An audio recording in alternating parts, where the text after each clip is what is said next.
उद्देश्य से बनाया। सबसे बड़ी पहेली यह है कि इस पवित्र मंदिर का शिवलिंग अन्य शिवलिंगों से इतना भिन्न क्यों है। हजारों वर्ष पहले, जब विज्ञान का कोई नामो निशान नहीं था, उस समय के लोग इस अद्भुत संरचना को बनाने के लिए इंटरलॉकिंग जैसी अत्याधुनिक तकनीक का ज्ञान कैसे रखते थे, और यह मंदिर 400 वर्षों तक बर्फ के नीचे दबा होने के बावजूद कैसे बिना किसी क्षति के सुरक्षित रहा।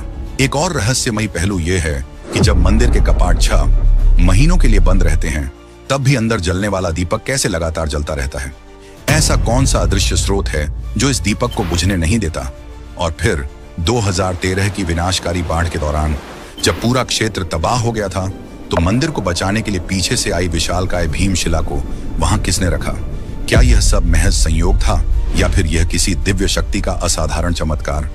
इन सभी रहस्यमय घटनाओं के उत्तर अब तक विज्ञान के पास भी नहीं है। केदारनाथ धाम के इन अनसुलझे रहस्यों को जानने के लिए हमारे साथ बने रहिए। हम आपको इस प्राचीन धाम के उन अनसुने रहस्यों से रूबरू कराएंगे जिनका जवाब आज भी पूरी तरह से अज्ञात है।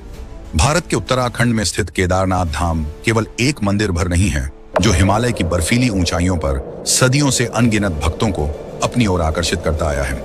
12 ज्योतिर्लिंगों में से एक यह पवित्र स्थल हर पत्थर के साथ अनकही कहानियों को संजोए हुए है। ये कहानियां न केवल आस्था और श्रद्धा से जुड़ी हैं, बल्कि विज्ञान और चमत्कारों की रहस्यमयी कड़ियों को भी उजागर करती हैं। 16 जून 2013 की वह भयानक रात, जब प्रकृति ने अपना प्रचंड तांडव दिखाया, तब केदारनाथ घाटी विनाश की चपेट में आ गई। चारों ओर बर्बादी का ऐसा मंजर था जिसे देख हर किसी का दिल दहल उठा। लेकिन इस तबाही के बीच कुछ ऐसा घटा जिसने मानवता की आस्था को और गहराई से मजबूत कर दिया।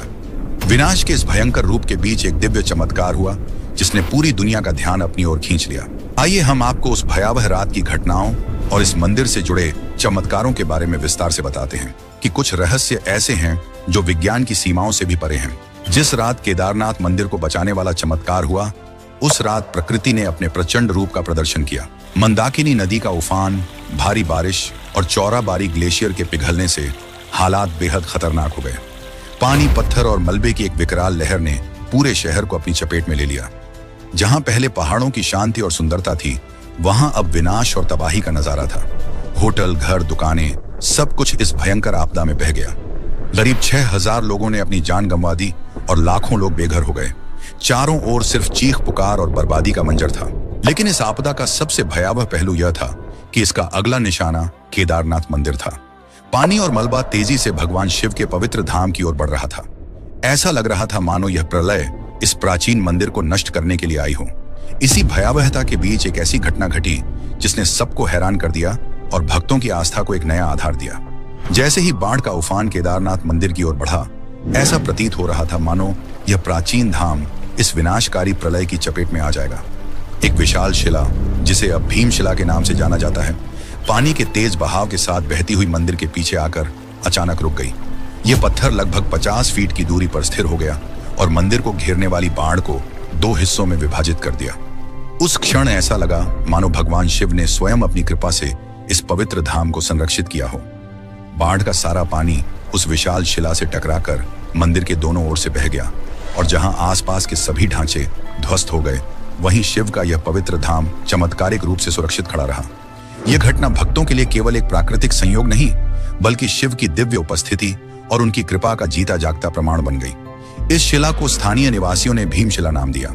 इसका नाम महाभारत के अद्वितीय योद्धा भीम के नाम पर रखा गया, क्योंकि यह शिला उनकी वीरता और शक्ति की प्रतीक मानी जाती है। पौराणिक कथाओं के अनुसार भीम को महाशक्ति का स्वामी कहा जाता है और उनके नाम से जुड़ी यह शिला अब केदारनाथ के दिव्य चमत्कार का प्रतीक बन चुकी है। वैज्ञानिक दृष्टिकोण से यह शिला पहाड़ से खिसक कर नीचे आई थी। इस शिला की विशालता का अंदाजा इसी बात से लगाया जा सकता है कि यह लगभग 20 से 25 फीट लंबी और 10 से 15 फीट चौड़ी है और इसका वजन करीब 1000 मीट्रिक टन का आंका गया है। अगर यह शिला मंदिर से टकराती तो निश्चित रूप से मंदिर पूरी तरह नष्ट हो जाता। लेकिन चमत्कार यह था कि यह शिला न केवल मंदिर को बचाने के लिए सही जगह पर आकर रुकी, बल्कि उसने वहां शरण लिए करीब 300 लोगों की जान भी बचा ली। क्या यह केवल संयोग था या शिव की कृपा का जीवंत प्रमाण? यह सवाल हर किसी के मन में उठता है। भीमशिला का यह रहस्य न केवल आस्था का विषय है, बल्कि विज्ञान के लिए भी एक पहेली बन गया है। इस चमत्कार की और कहानियों को जानने के लिए हमारे साथ जुड़े रहिए। हम सबके मन में यह सवाल जरूर उठता है कि 2013 की विनाशकारी जल प्रलय के बावजूद केदारनाथ मंदिर आज भी अपनी पूरी मजबूती और भव्यता के साथ कैसे खड़ा है। इस प्रश्न का उत्तर छुपा है प्राचीन भारतीय कारीगरों की अद्भुत इंटरलॉकिंग तकनीक में, जो विज्ञान और कला का एक असाधारण संगम थी। यह तकनीक इतनी अद्वितीय थी कि इसमें मंदिर के विशाल पत्थरों को बिना किसी गाड़े या सीमेंट के इस तरह तराशा और जोड़ा गया कि वे आपस में पूरी तरह फिट हो गए। हजारों साल पहले, जब आधुनिक विज्ञान और उपकरणों का कोई नामो निशान नहीं था, तब भारतीय कारीगरों ने इस तकनीक का उपयोग करते हुए केदारनाथ जैसे दिव्य धाम का निर्माण किया।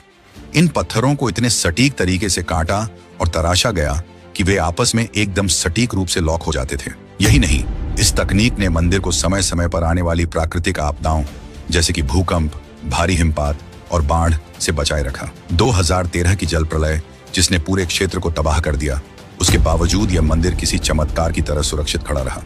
सबसे हैरान करने वाली बात यह है कि इस मंदिर की दीवारें आज भी वैसी ही खड़ी हैं जैसी सदियों पहले थीं।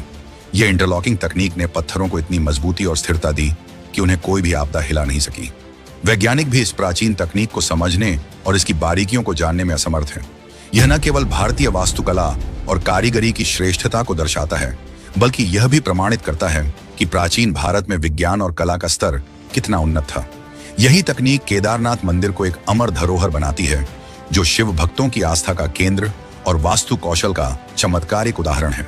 भारतीय वास्तुकला का यह चमत्कार वास्तव में हर किसी को सोचने पर मजबूर कर देता है कि आखिर किसने इतनी उन्नत और मजबूत तकनीक से केदारनाथ मंदिर का निर्माण किया।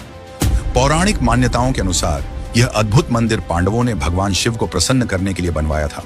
माना जाता है कि महाभारत के युद्ध के बाद अपने पापों का प्रायश्चित करने के लिए पांडवों ने शिव की आराधना की थी। शिव की तपस्या के लिए इस पवित्र धाम का निर्माण किया गया।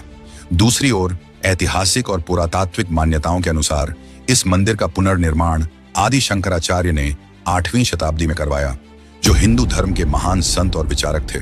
मंदिर को इतने सटीक ढंग से डिजाइन किया गया है कि यह प्राकृतिक आपदाओं को झेलने में सक्षम है, चाहे वह भूकंप हो, भारी हिमपात हो या विनाशकारी बाढ़। अगर आपके मन में भी यह इच्छा है कि भोलेनाथ के चरणों में शीश झुकाकर उनका आशीर्वाद प्राप्त करें, तो इसे अपने हृदय की गहरी भावना से प्रकट करें। कमेंट में हर हर महादेव लिखकर अपनी आस्था व्यक्त करें। विश्वास रखें, बाबा भोलेनाथ आपकी हर मनोकामना अवश्य पूरी करेंगे। तो चलिए केदारनाथ धाम के इतिहास और रहस्यों की इस यात्रा को जारी रखते हैं और जानने की कोशिश करते हैं कि इस मंदिर से जुड़े और कौन कौन से गूढ़ रहस्य हमारी आस्था और वास्तु कौशल का प्रमाण है। इस अद्भुत धाम के निर्माण को लेकर 3 प्रमुख कथाएं प्रचलित हैं, जिनमें सबसे प्रसिद्ध कथा महाभारत से जुड़ी हुई है। आइए जानते हैं इस कथा के माध्यम से मंदिर के निर्माण की कहानी। पौराणिक ग्रंथों के अनुसार महाभारत का युद्ध समाप्त होने के बाद पांडवों ने कौरवों पर विजय प्राप्त की। युधिष्ठिर को हस्तिनापुर का राजा घोषित किया गया और उन्होंने लगभग 4 दशकों तक न्यायपूर्ण तरीके से राज्य का संचालन किया। लेकिन युद्ध में हुई हानि और निर्दोष लोगों की मृत्यु का पाप उनके मन को निरंतर कछोड़ता रहा। अपने पापों से मुक्ति पाने और भगवान शिव का आशीर्वाद प्राप्त करने के लिए पांडवों ने शिव की खोज में हिमालय की ओर रुख किया। भगवान शिव उनसे नाराज थे और पांडवों से दूर रहने के लिए कई बार अपना रूप बदलकर छिप गए।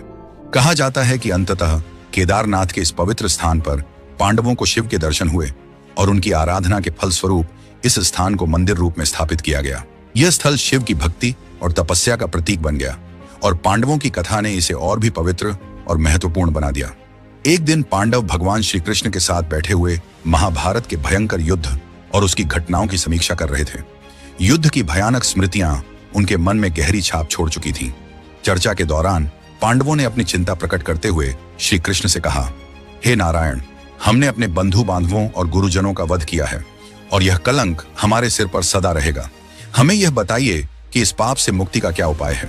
श्री कृष्ण ने गंभीरता से उत्तर दिया, भले ही तुमने धर्म के पक्ष में युद्ध लड़ा हो और विजय प्राप्त की हो, लेकिन अपने बंधु बांधवों और गुरुजनों का वध करने का पाप तुम्हारे सिर पर है। यह पाप तुम्हारे लिए तब तक बोझ बना रहेगा जब तक तुम इससे मुक्ति नहीं पा लेते। इस पाप से तुम्हें केवल महादेव ही मुक्त कर सकते हैं। अब समय आ गया है कि तुम भगवान शिव की शरण में जाओ।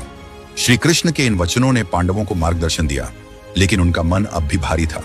कुछ समय बाद द्वारका से यह दुखद समाचार आया कि भगवान श्री कृष्ण ने अपना देह त्याग दिया है।